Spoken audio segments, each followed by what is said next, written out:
Hello, online ag economics students. This lecture is over chapter 10, and we're going to talk about how natural resources and the environment intersect with agricultural economics. Agriculture is very much so intertwined to the environment because agriculture depends on the environment and agriculture affects the environment. So agriculture depends on the environment because we use all of the natural resources, soil, water, air, and sunlight for the growth of crops and for the growth of crops that feed our livestock. Okay, so and then all of the actions that farmers and producers are involved with affect the environment and society in different ways. Some of those are positive and some of those are negative. Obviously, agriculture is very positive because we provide food for society, right? Also, we provide societal value because we create beautiful landscapes, and oftentimes city people like to come out to the country and retire here because it's peaceful and it's beautiful and it reconnects them with nature and the earth. So those are positive things that agriculture has on society and the environment. And there's many more, but just focusing on a few here.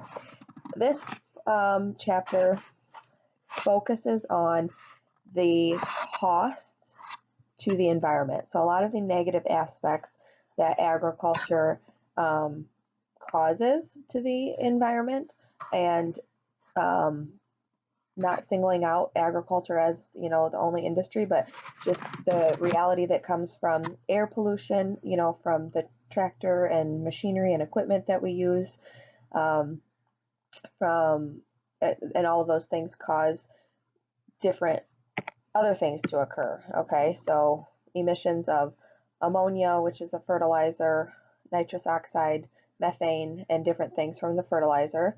So these things create the ozone layer, which affects greenhouse gases and climate change.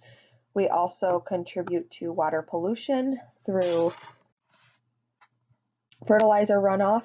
If we put too much fertilizer on our field, and pesticide runoff too. Some of these things are soluble in water. They trickle down through the soil profile and they enter into the streams and to the rivers and to the lakes and to the ocean.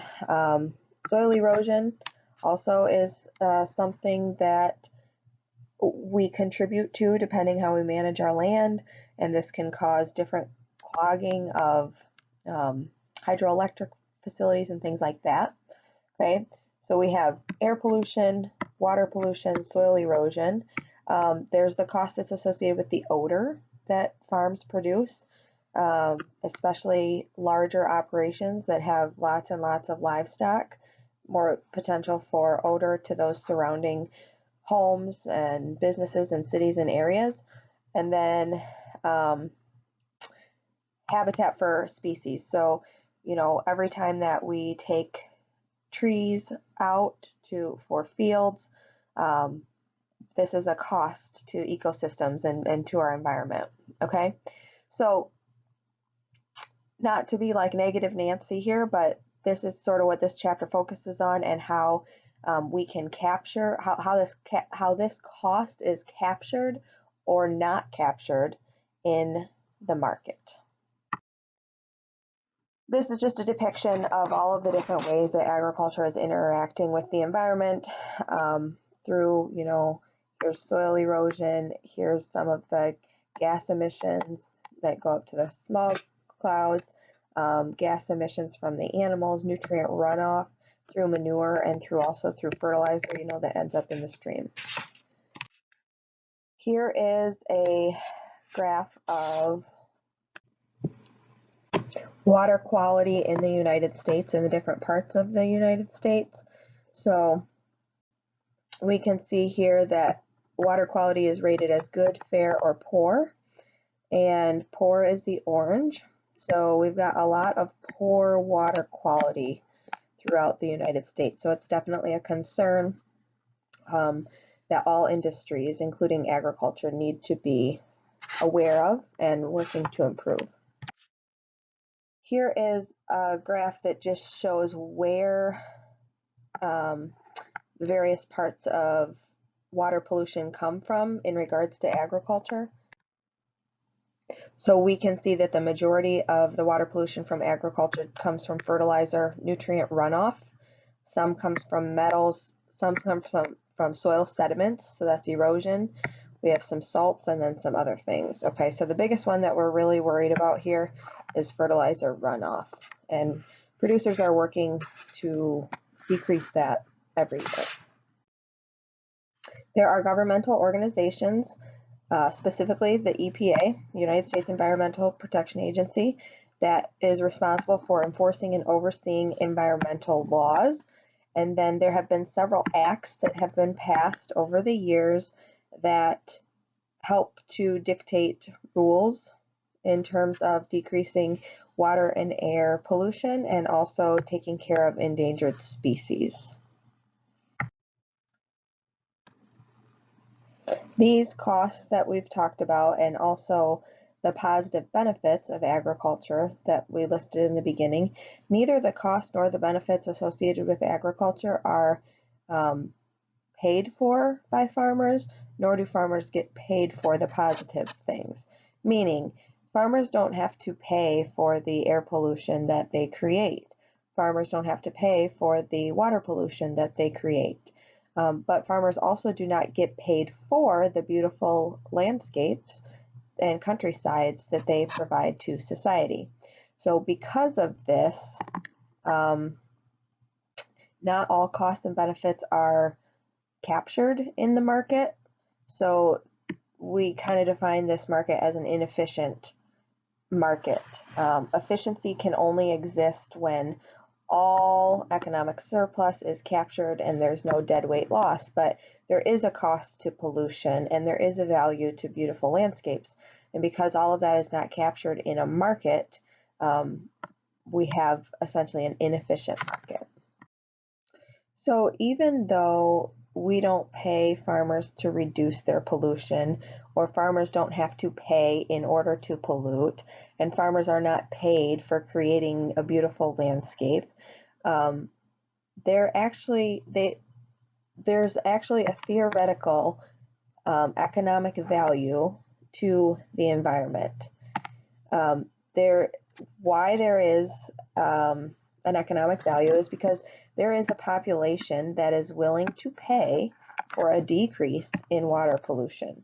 Another word for a decrease in water pollution is the word abate. Abate, we'll see it, abate, we'll see abatement. Similar, means the same thing. It basically means to reduce pollution. So people would probably be willing to pay for clean waters and clean air. So there is a demand. Farmers could supply clean water and clean air. It would cost them money, but if society is paying for it, then maybe it wouldn't be as big of a problem. You know, if they're putting less nutrients on their fields, they'd probably have a reduction in yield, so there's a cost to that. Also, if they are looking to reduce the emissions from their tractors, they're probably going to have to buy a more expensive model. There is a cost to that. They could do this.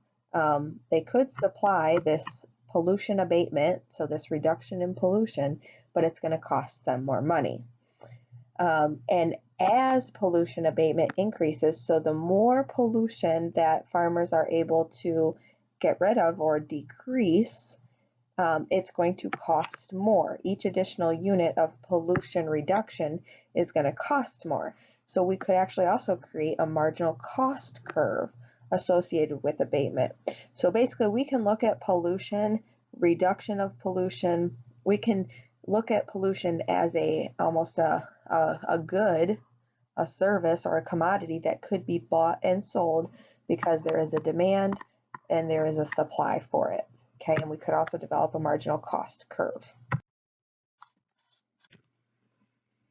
Okay, just real quick, I want to visit some of the questions on your note sheet. So number 8 asks, who might demand the abatement of pollution? Well, who's demanding that? That would be, you know, society members who want clean air and clean water. It could be fishermen that fish in the stream below the farmer's field. So, you know, fishermen that fish in the stream below the farmer's field, or just neighbors and homeowners that live around farms. Okay. Number 9 says draw a demand curve for abatement of pollution. So a demand curve for abatement of pollution might look something like you have abatement on the bottom and you have cost or price on the top. So like this is quantity of abatement. So abatement is increasing as you go up, price is increasing. Well, the demand curve is very similar to any other demand curve. The more it costs, the less society is going to demand. The less that it costs, so when the price is really low, the more they're going to demand. So I'm looking for is just, a regular demand curve with price on the left-hand side and then quantity of abatement down below. And then in number 10 says, in agriculture, who has the ability to supply abatement of pollution? Well, that's producers primarily that we're looking at, farmers and producers, because they're the ones that, could put less fertilizer on their crops or could run more efficient tractors and so on and so forth. Number 11 asks you to draw a supply curve. Let me erase this quick. So the supply curve, I should have left those labels. The supply curve for abatement, so again, we have quantity of abatement here, price here. Well, farmers are going to be willing to supply more if the price that they're receiving is very high, okay? So they're going to be willing to supply a lot if the price that they are receiving is really high. They're not going to be willing to supply very much when the price that they are receiving is really low. So the supply curve is going to look like the normal supply curve of any sort of commodity or good. Okay, so that's what we're looking for the supply curve here. And then 12 asks, how does the marginal cost curve and the willingness to pay curve relate to the supply and demand curve of environmental quality? Well, you have pictured here the willingness to pay and the marginal cost curve. The marginal cost curve is the supply curve, and the willingness to pay curve is the demand curve. Okay, so they're synonymous with each other. Okay. So this graph can tell us where the socially efficient level of abatement is. Basically, the socially efficient level of abatement is where producers of abatement, which would be farmers in this case, and consumers of abatement, so the people who would be willing to pay for clean air and clean water, can agree on a price. So the only quantity at which they can agree on the value is here at the quantity where A equals star. So this could be 10 if we wanted it to. So the point where the marginal cost curve equals the willingness to pay curve, that is socially efficient. Very similar to market equilibrium where the demand curve equals the supply curve. Okay? Now let's figure out why that is the case. So if more, let's just say A star again is 10. If more than 10 units of abatement were supplied by producers, let's say 15 was supplied. 15 units of abatement, consumers are only willing to pay this much, but producers are requiring this much. So more units of abatement are worth different values to producers and consumers, so they would never agree on a price. So the cost is greater for the producer to abate than consumers are willing to pay, so we need to abate less to try to get closer to this socially efficient level or market equilibrium. If the cost of abatement is,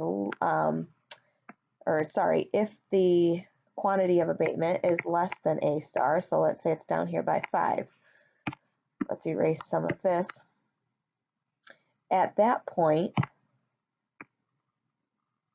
it is costing way less than consumers are willing to pay, because consumers are willing to pay this much, but it's only costing this much.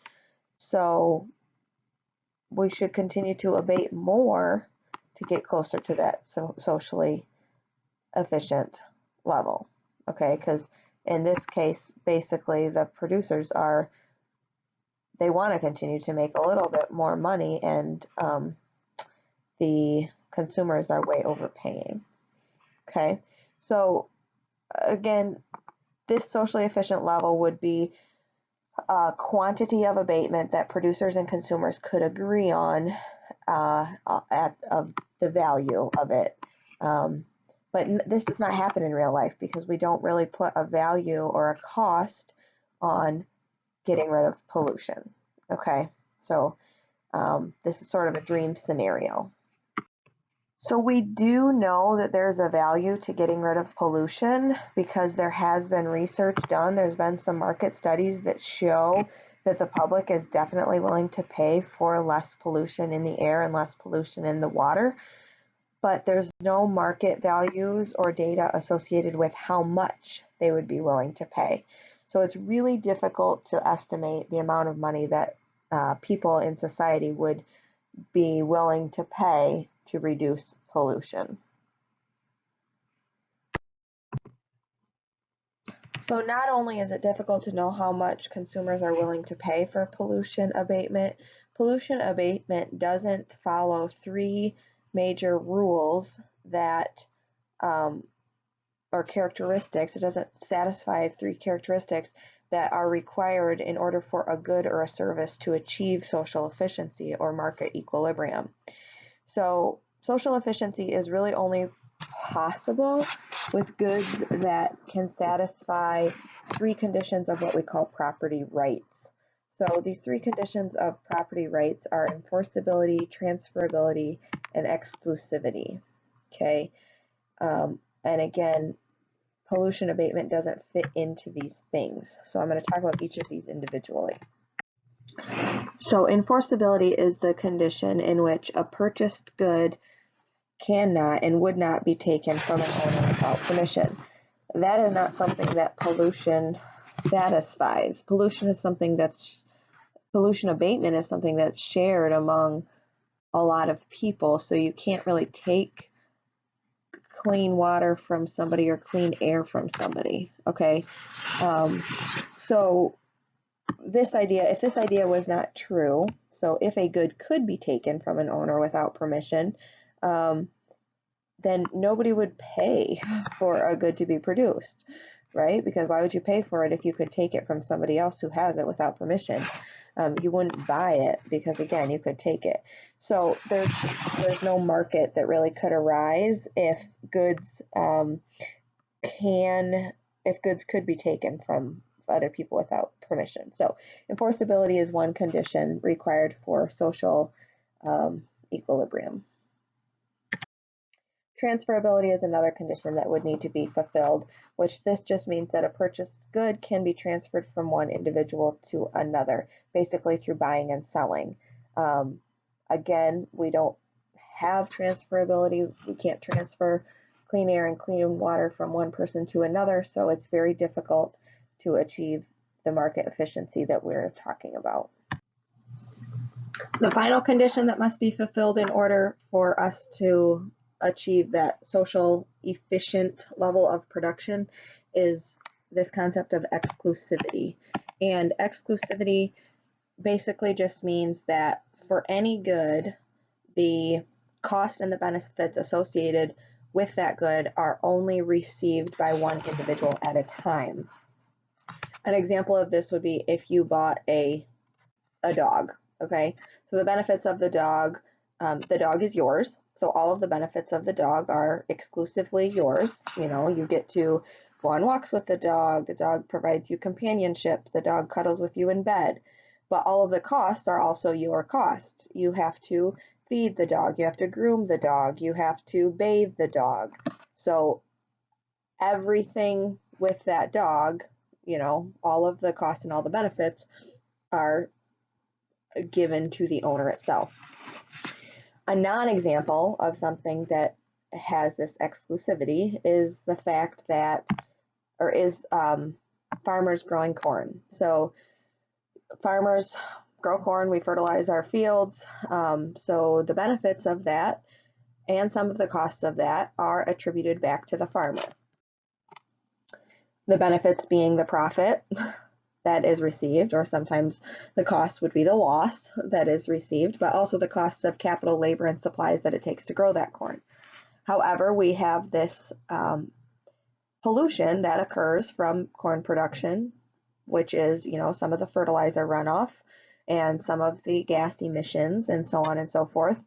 So the farmer is not, all of the costs associated with producing corn is not completely encapsulated to that farmer. Okay, so for example, the poor water quality as a result of fertilizer runoff is affecting, you know, declining fish population, and that affects fishermen downstream.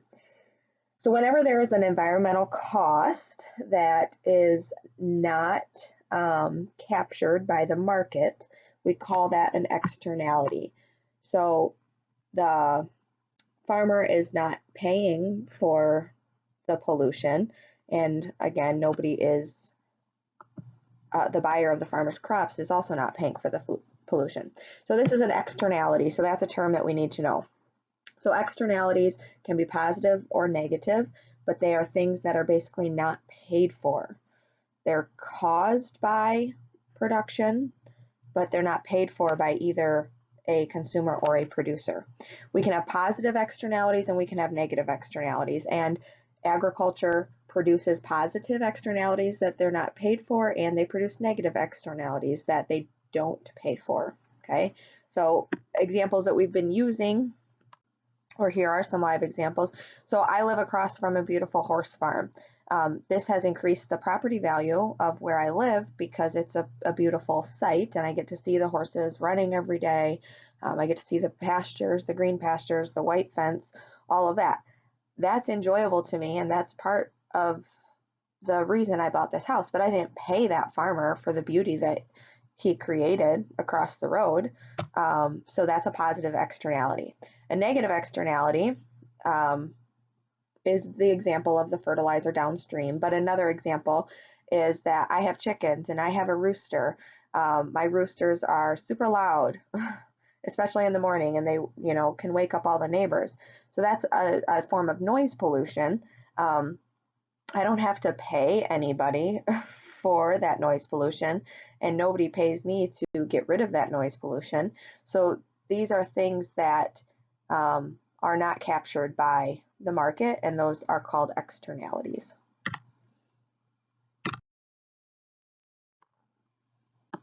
Number 17 on your note sheet asks you to watch this video, okay? And it talks a little bit about, in more depth, about externalities and positive externalities and negative externalities. So go ahead and watch that and then answer the questions on number 17. And then this is just a reminder of the definition for externality here. So this graph, we're going to look at what the supply and demand of a corn crop would be with and without externality costs. So if farmers did not have to pay for any downstream pollution or any air pollution, this would be their supply curve. So you can see that at, let's just take a price here, at $15, if we follow that all the way across, they'd be willing to supply this much. So let's label this Q as, let's say, 20. Okay. So this is the supply curve for corn without externality costs. So supply with no externality cost. Okay. The demand for corn is the downward sloping DM curve here. So at $15, for example, the demand for corn would be, let's just say that's Q10 here, 5. Okay, so the demand at $15 is less than the supply. Okay, so that's not equilibrium, obviously. If producers had to pay for externality costs, so this is what externality costs here, they're valuing that at $9.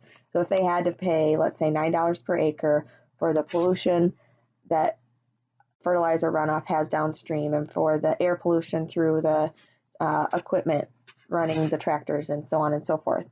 If they had to pay that much, the supply curve would shift up. So this second line here is the supply curve for, or supply curve with externality costs. That means at $15, farmers are actually going to be willing to produce a lot less than, like, we're basically, you know, 1 unit here. At $15, they're willing to produce a lot less if they have to pay those externality costs than they would at $15 if they didn't have to pay those externality costs, because it's costing them more, $9 an acre more, to produce this product. So they're going to need more money to produce the same amount that they previously would have. Okay, so we have these three labeled. Determine the following. So the equilibrium in price quantity without externality costs and the equilibrium price and quantity with externality costs. All right, let's erase this so we kind of have a clean slate here. So with externality costs, let's remember, okay, let's do without first actually, because that's the first one that's asked. So without externality costs, the equilibrium, the supply curve meets the demand curve here. So it would be quantity M and price M. We won't give those numbers right now. The equilibrium shifts to quantity star, and we don't have a price over there. We'll just say price $17 when, so we're going to produce less and it's going to cost more if we have externality costs. So that kind of answers this question. What effect does not taking into consideration the cost of externalities have on the price of corn and the quantity of corn that is produced? Well, when we do not take externality costs into consideration, we produce more corn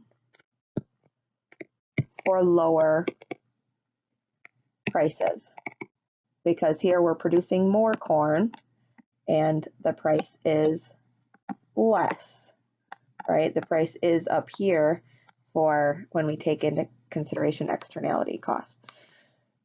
So it's possible that we'd be producing less corn but receiving more money for it if we took all of these costs into account.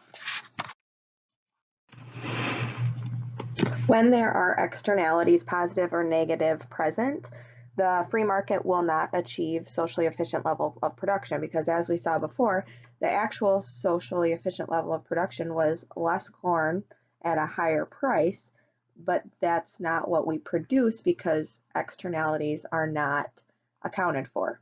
So another word for this is market failure, and there's a couple videos here. There's not any questions on these videos, but all of these video links will sort of help solidify some of these concepts. So if you want to access these links on the PowerPoint slides that are posted, feel free to do so.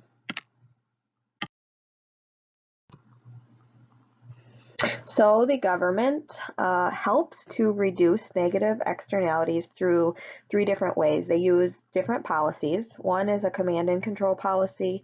Second one is taxes. And the third one is transferable rights and cap and trade. We're going to talk a little bit more about these coming up. So command and control policies basically would say, the government would say to all businesses who are producing a particular good, doesn't matter how big or how small they are, but that they are all required to install the same equipment or to reduce their pollution load to the same level. So an example of this is when the government made it a law that everybody had to put catalytic converters on their vehicle to reduce the air pollution emissions. So everybody had to do it. It didn't matter if you had a $200 car or a $50,000 car. Okay, but when we talk about this in terms of businesses, you know, some of these measures to reduce pollution are really, really expensive. And some big companies can maybe afford it, but some little ones can't. But in command and control policy, it doesn't matter the size of the business, all businesses have to follow these regulations. So in your note sheet, there is a link to an article about command and control. So you're going to go ahead and read that and provide answers to number 20 and number 21 on your assignment. As previously mentioned, command and control policy is not flexible at all. And this example, you know, provides that two different situations of two different farmers, that it could be super expensive for one farmer and not very expensive for another farmer, but that doesn't matter. It's inflexible and everybody has to reduce by the same amount. So here's a couple graphs that show how the command and control policy would play out financially. All right, so we have Farm 1 and Farm 2, and the government has commanded that both producers reduce their population to a level of 5 because they are looking for a total pollution abatement of 10 units of whatever that might be. Okay, so it might be cheaper for a farmer who has newer or more efficient tractor compared to a farmer that has older or less efficient tractor to reduce their air pollution by a level of 5 or to a level of 5. So while this might achieve the abatement goal, it's not going to be the most cost-effective way for society to go about this. But let's first figure out what's the cost for Farm 1 to reduce their pollution abatement by 5. So here's the cost. So here's abatement across the bottom and then the cost per unit. So we basically need to find the area of the blue shaded shape here in order to figure out the cost for Farm 1. So 3 times 5 is 15, and then we have, this is going to be another 3 because 6 minus 3 is 3, times 5 is going to be another 15, but we have to divide that by 2 because it's only half of the triangle. So that's going to be 7.5. So we have 7.5 in this top triangle, and we have 15 in the bottom triangle. So 7.5 plus 15 equals $22.50 for Farm 1. Farm number 2, to reduce it by 5, it's going to cost them 5 times $2.50.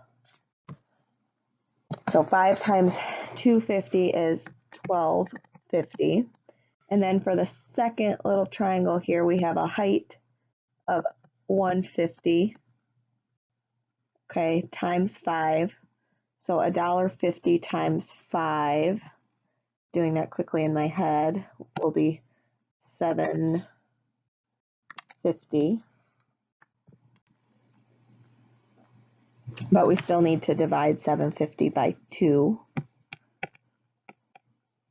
Okay. So 750 divided by 2 is 375. So 375 plus 1250 is going to be 16. Let me write this out. 1250 plus 3.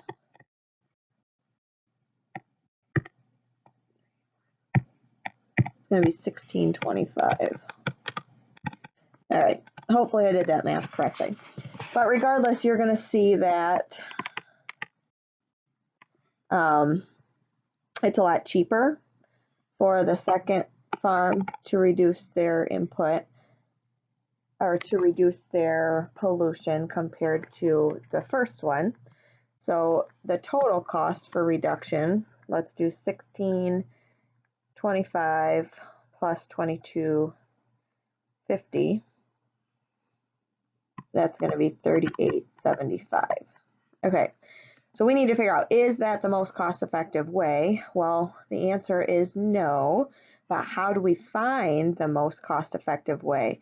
So we probably are going to want Farm 2 to abate a few more units and Farm 1 to abate a few less units, so that overall it's costing society less, but we are still achieving that 10 units of abatement. Okay, so hopefully that last slide helped you answer several more questions on your note sheet, 22, 23, 24, and then looking here at 25, these numbers don't quite match up with your note sheet, but they're the same questions. So looking at number 25, the point on the graph that shows the most cost-effective way, basically what we need to do, it's kind of odd to show you here online, but this graph has basically been flipped, a mirror image of it. It's been flipped over and it's been placed on top of this graph in order to create this third image.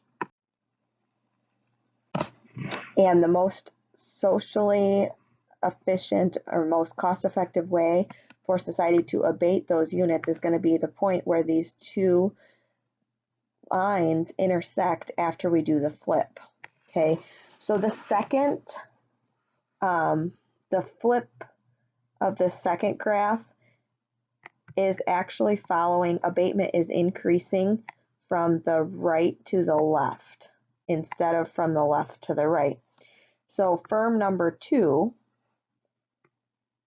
is actually going to be abating here between 5 and 10 units, which that looks about the 7 to me. And then firm 1 is going to follow the normal right to left, or left to right, I'm sorry, and line, the first line there, and they're going to abate approximately 3 units. So for this first question, I'm just looking for this point.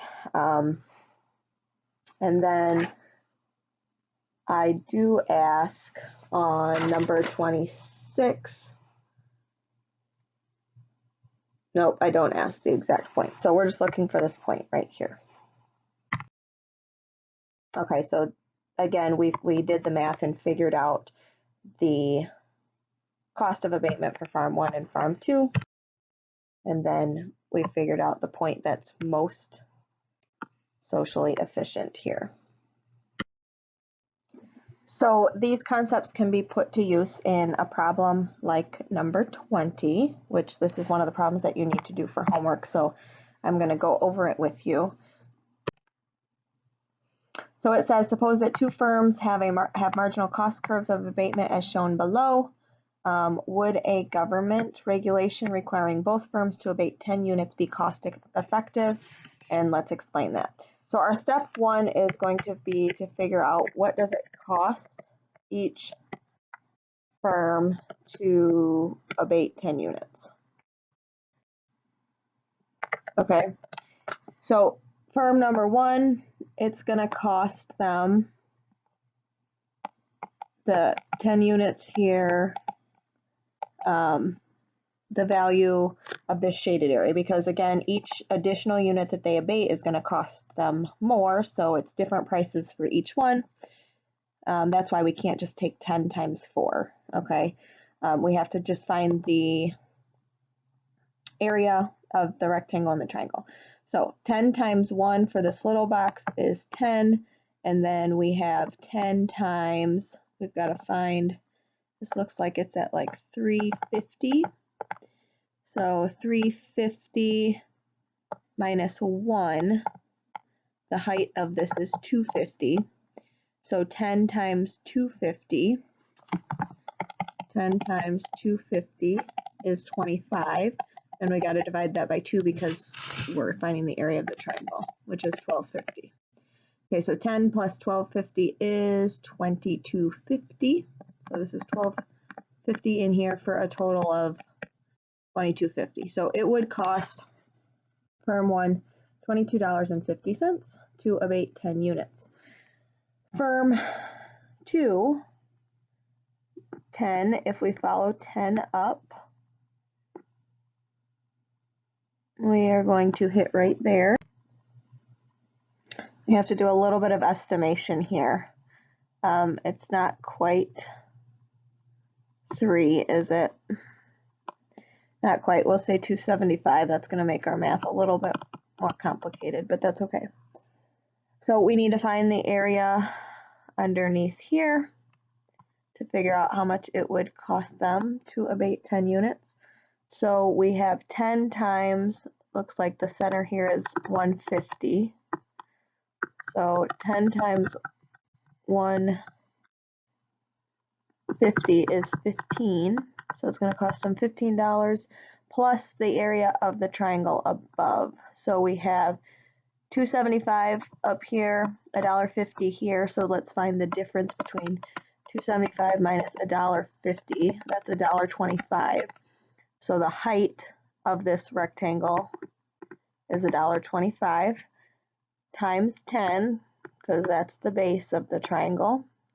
So 125 times 10 equals 1250. And then again, we're going to divide that by 2 because it's a triangle. So 1250 divided by 2 is 625. So inside of here is 625. So we have 15 plus 625 that we need to add together. So that's going to give us 2125 is what it would cost firm 2 to abate 10 units. So a little bit less. All right, so we need to figure out, is this the most cost effective? So 2125 plus 2250, that's going to cost a total of $43.75. Is there a cheaper way to get 10 units abated? Well, how we're going to figure that out is we need to flip this graph, flip it, and add it to that graph on top. And the social efficient level for each of them is going to be where those 2 points intersect. Okay, so I'm going to erase all this and we're going to flip the graphs. Okay, we'll leave the total over there.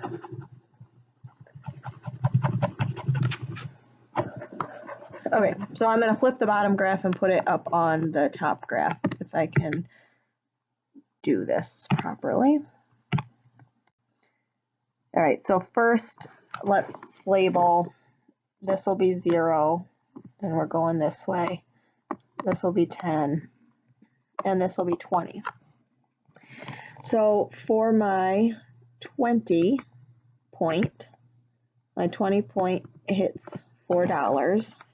So my 20 point here hits $4. My 10 point hits, well, that was at about 275. Let's find one that is exactly on a dot so we make sure we get this right. Okay, so this is 10, 12, 14, 16, 18, 20. So these go up by 2. So this is 12 actually. So my 12 hits right at 3. So 10, so this is 10, and then this is going to be 12, right? Because we're going up as we go left. So 10, 12 is going to hit at the 3. That looks like that's going to be our intersection point, but let's keep going quick. And then let's go to our 0 point. Our 0 point is right at about 150. So our 0 point over here is at 150. So we need to do the best that we can to draw a straight line through here. I didn't do so well, but so we can see the intersection point is at where the price of abatement here is $3, and then we got to follow it down to see what quantity would each firm. So again, firm 1 is these top numbers, and then firm 2 is the bottom number. So if we follow that down, we see that firm 1 should be producing 8 units, and firm 2 should be producing 12 units. That's not 10 and 10. So that's automatically going to give us our socially efficient level. We can check that by seeing how much it's going to cost each firm to do this. So firm 1, if they are doing 8 units, that is going to cost them the area of this shape. So that's going to be, remember they're 8 now, so 8 times 1 is going to be $8, and then 8 times, it looks like 2, right? The height of this is 2. 8 times 2 is 16. Divide that by 2 is 8. Oh, no. Yeah, it is. 8 times 2 is 16. Divided by 2 is 8. Okay, so 8 and 8. So it's going to cost firm 1 $16, right? 8 plus 8 is 16. 8 and 8 is 16. Okay, and it's going to cost firm 2 the area underneath here. Okay, so we've got this little triangle, and then we've got this rectangle. So the rectangle is 12 across the bottom, and it is $1.50 high. So 12 times 150. I'm going to have to grab a calculator for that one. So 12 times 150 is 18. So this small box is 18. And then the triangle above it is going to be 12 times the height of this triangle is 1.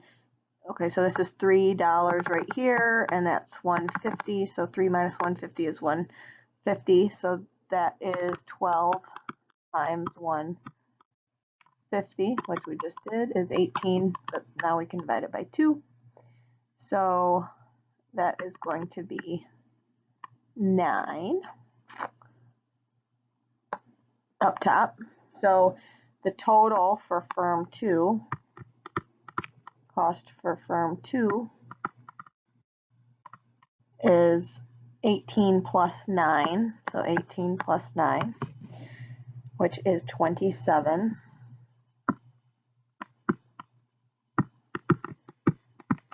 Okay, so the total cost, the new total cost is 16 plus 27. So we'll compare that over here. 16 plus 27 is $43 even, which is cheaper. Okay, so that's the socially efficient level. It's not that much cheaper, but there are examples where it's a lot bigger difference than that. So the government regulation requiring both firms to abate 10 units would not be cost effective because it's cheaper if firm 1 abates only 8 units and firm 2 abates 12 units. It's cheaper by 75 cents in this example. So hopefully that helps you with number 20 on your homework.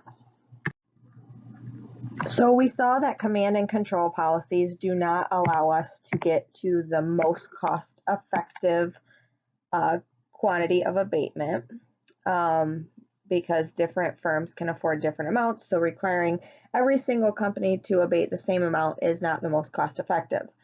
What can help us get to the most cost-effective ways or allocations of of abatement is taxes and subsidies and potentially transferable rights, which is also known as cap and trade. So taxes and subsidies can help lead firms to cost-effective allocation of abatement by incentivizing the abatement through tax savings. So if a tax savings offered to a company is greater than what it would actually cost the company to abate a unit, the firm or the farm will choose to abate, because if they're going to save $500 on taxes, but it's only going to cost them $300 to abate, they're going to go ahead and do that because they're going to come out ahead $200, okay? If the tax savings is less than the cost of abatement, farmers will abate less, so they won't get rid of as much pollution. So this means if the tax savings is $200, but it costs them $400 to abate, they're gonna not abate as much, okay? And if the tax savings is equal to the cost of abatement, the farm has reached the maximum amount of abatement that is possible while also being cost effective, okay? So that kind of helps us look at how taxes can incentivize firms to abate. And if we look at that on this graph, so here the tax savings is at this price. So anything below that price, so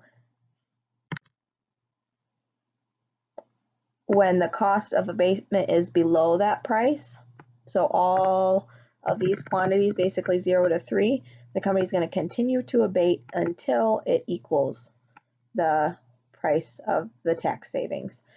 If the tax savings is here, but it actually costs more, say the cost of these is higher than the tax savings, they're going to abate less until they achieve the this tax savings amount.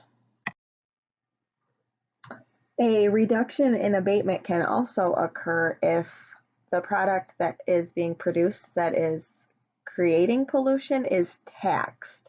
So if we tax the production of a product that's causing pollution, you know, we're going to see that less is produced and that the cost of that product actually rises. Go ahead and watch this video. Start watching this video at 2:25 and label the following pieces of information on the diagram as advised, and then go ahead and answer this question.